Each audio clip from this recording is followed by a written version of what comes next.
پھر وہ اہل حدیث ہے، کھڑے کیجئے اس کو، پوچھئے اس کو، توحید کی قسمیں بتا اور ہر ایک کی دلیل دے. نہیں معلوم، اچھے اچھوں کو دیکھیے، کھڑے کر کے پوچھئے، نہیں معلوم، بڑی بڑی باتیں کرے گا، نہیں معلوم اس کو. کیا فائدہ؟ کیا زندگی گزارا تو؟ کتنے سال ہو گئے تجھ کو سلفی بن کے؟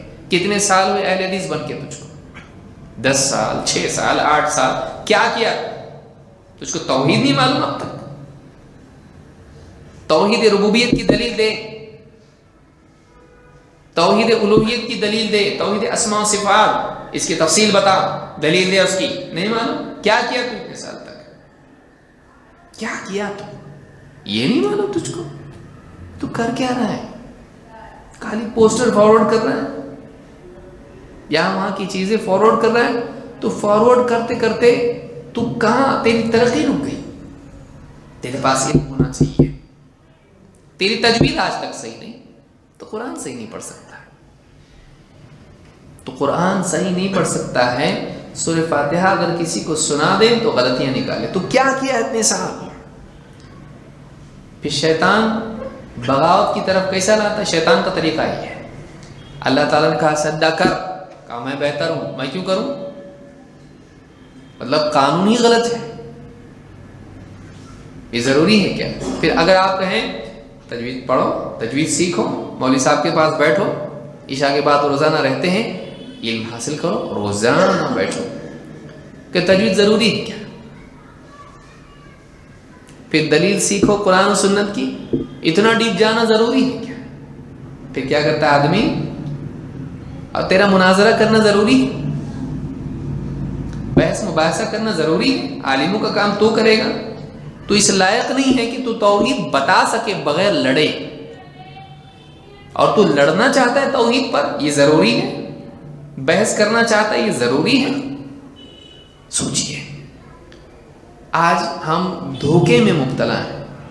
یقین مانیے، آپ 50 آدمی ہیں، 10 آدمی ہیں، ان میں سے 10 کو پوچھئے ایک کام کر، توحید پر تو 15 منٹ بول کے بتا، بیان مت کر، خالی ڈسکشن میں بتا، تو بتا، 10 منٹ بات کر توحید کے اوپر، سمجھا ذرا ہم کو توحید کیا ہے.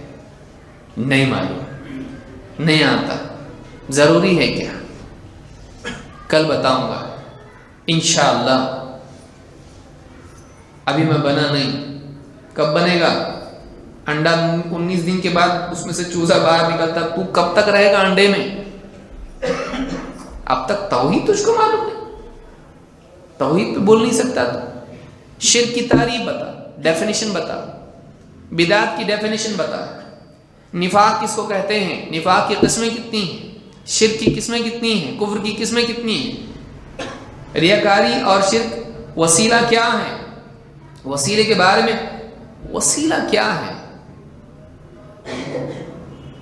ایک صاحب کہنے لگے وسیلہ شرک ہے.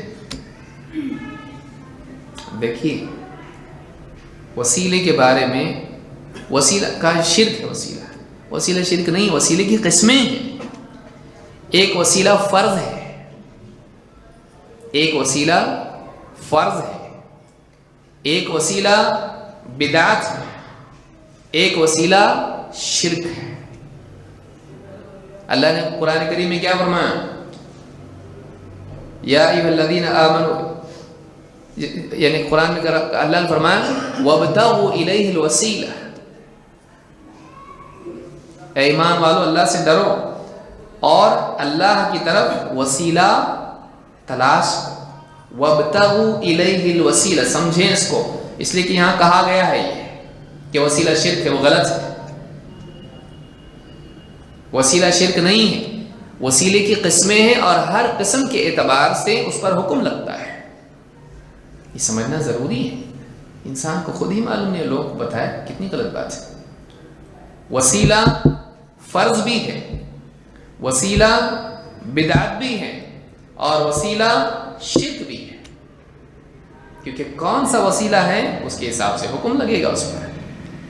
ہم کہتے ہیں وسیلہ فرض ہے، نبی صلی اللہ علیہ وسلم پر ایمان اور آپ کی سنت کی پیروی وسیلہ ہے، اس کے بغیر جنت نہیں ملے گی، یہ فرض ہے.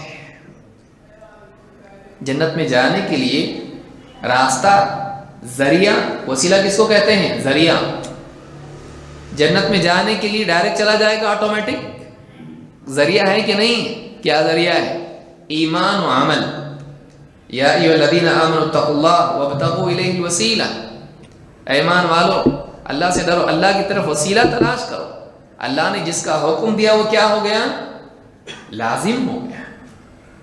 وابتغوا الیہ الوسیلہ، اللہ تک پہنچنے کے لیے وسیلہ اختیار کرو۔ تو اب یہ کیا ہو گیا؟ اللہ کا حکم ہو گیا۔ اس تھوڑا تفصیل میں جائے گا، اس کو سمجھیں اور یہ غلطی کیوں ہوئی یہ سمجھیں، گہرا علم نہیں ہونے کی وجہ سے۔ وابتغوا الیہ الوسیلہ، اللہ کی طرف وسیلہ تلاش کرو، وسیلے کی کا وسیلہ اختیار کرو۔ لیکن وسیلہ کیا؟ ایمان اور عمل صالح، ایمان اور عمل صالح، صحیح عقیدہ اور نبی صلی اللہ علیہ وسلم کی سنت کے مطابق عمل، یہ وہ وسیلہ ہے جس کے بغیر اللہ تک پہنچ سکتے نہیں۔ قل ان کنتم تحبون اللہ فاتبعونی یحببکم اللہ، اے نبی آپ کہہ دیجیے کہ اگر تم واقعی اللہ سے محبت کرتے ہو میری اتباع کرو، اللہ تم سے محبت کرے گا۔ اللہ کی محبت پانے کا وسیلہ کیا ہے؟ ذریعہ کیا ہے؟ نبی صلی اللہ علیہ وسلم کی اتباع۔ مغفرت پانے کا ذریعہ کیا ہے؟ وَيَغْفِرْ لَكُمْ ذُنُوبَكُمْ، تمہارے گناہوں کی مغفرت کرے گا۔ مغفرت کا وسیلہ کیا ہے؟ نبی صلی اللہ علیہ وسلم کی اتباع، عقیدے میں بھی اور عمل میں بھی۔ سمجھ میں آئی بات؟ یہ وسیلہ لازم ہے کہ نبی صلی اللہ علیہ وسلم پر ایمان لائے بغیر، اور آپ نے جتنی باتیں بتائیں ان پر ایمان لائے بغیر، اور آپ صلی اللہ علیہ وسلم کی سنت، آپ کے راستے کو اختیار کیے بغیر آدمی نجات نہیں پا سکتا۔ تو یہ ذریعہ ہے ہمارے لیے اللہ کے قرب کا، اللہ کی محبت کا، مغفرت کا اور جنت کا۔ حدیث میں اللہ کے نبی صلی اللہ علیہ وسلم نے کیا فرمایا؟ کل امتی یدخلون الجنت الا من ابى، میرا ہر امتی جنت میں جائے گا مگر وہ جس نے انکار کیا جنت میں جانے سے۔ صحابہ نے پوچھا یا رسول اللہ ومن یأبى، اللہ کے رسول کون انکار کرے گا جنت میں جانے سے؟ کون بولے گا میں نہیں جانا چاہتا جنت میں؟ ہر آدمی چاہتا ہے۔ کہا نہیں، من اطاعنی دخل الجنہ ومن عصانی فقد ابى، جس نے میری فرما برداری کی وہ جنت میں داخل ہوگا، جس نے میری نافرمانی کی وہ اس نے انکار کیا جنت میں جانے سے۔ وہ نہیں جانا چاہتا اس لیے تو ان کا نافرمانی کر رہا ہے، گاڑی میں نہیں بیٹھا گا مطلب منزل پہ نہیں پہنچنا چاہتا ہے۔ معلوم کہ نبی صلی اللہ علیہ وسلم کی فرما برداری جنت میں جانے کا وسیلہ ہے، ذریعہ ہے، اور فرما برداری کیا ہے؟ لازم ہے۔ یا ایھا الذین آمنوا آمنوا باللہ ورسولہ، ایمان والو ایمان لاؤ، اللہ اور اس کے رسول پر حکم ہے ایمان لانا پڑے گا۔ یا ایھا الذین آمنوا اطیعوا اللہ واطیعوا الرسول، ایمان والو فرما برداری کرو اللہ کے اور اس کے رسول کی، یہ وسیلہ فرض ہے۔ تو وسیلہ کی ایک قسم ہے جو فرض بھی ہے، دوسرا وسیلہ بدعت ہے۔ کیا؟ ایک آدمی کہے اے اللہ فلاں بزرگ کے وسیلے سے میری دعا قبول کر، اے اللہ محمد رسول اللہ صلی اللہ علیہ وسلم کے وسیلے سے میری دعا قبول کر۔ تو اب یہ جو وسیلہ ہے کسی شخصیت کا نام لے کر اللہ سے دعا کرنا، یہ شرک نہیں ہے، اس کو سمجھیں۔ ہمارے بعض لوگوں نے اس کو بھی شرک بول دی علم کی کمی کی وجہ سے۔ یہ شرک نہیں ہے، یہ بدعت ہے۔ کیوں؟ وہ دعا کس سے کر رہا ہے؟ شرک کب ہوتا ہے؟ جب غیر اللہ سے دعا کرے۔ وہ دعا اللہ سے کر رہا ہے لیکن دعا میں وسیلہ کس کو بنا رہا ہے؟ محمد رسول اللہ صلی اللہ علیہ وسلم کو، نبی کو پکار نہیں رہا ہے۔ اس کو دیکھیے آواز کیوں گڑبڑ ہو رہی ہے، کہ نبی صلی اللہ علیہ وسلم کا نام لے کر اللہ سے دعا کر رہا ہے۔ تو یہ عمل صحابہ کرتے تھے؟ نہیں، کسی صحیح حدیث سے ثابت نہیں ہے۔ تو یہ چیز چونکہ سنت سے ثابت نہیں ہے اس لیے یہ چیز کیا ہوئی؟ بدعت۔ تو کیا اللہ سے دعا میں وسیلہ ہے یا نہیں؟ اب کوئی آدمی بول دے کم علمی کی وجہ سے کہ اللہ کو کیا وسیلے کی ضرورت ہے، جاہل ہے یہ، علم نہیں ہے اس کو. 3 وسیلے ہیں جو حدیثوں میں آئے ہیں. میں اسی لیے سمجھا رہا ہوں کہ اس میں غلط فہمی میں نہ لوگ پڑھیں، ان کو معلوم ہونا چاہیے صحیح بات کیا ہے. نمبر 1، اللہ کے اسماء و صفات کا وسیلہ. اسألک بکل اسم هو لک، تو اللہ کے اسماء و صفات کا وسیلہ کر کے دعا کرنا اللہ سے. تو اللہ کے نبی کرتے تھے، اللہ کو کیا ضرورت ہے وسیلے کی، تو کر رہے ہیں.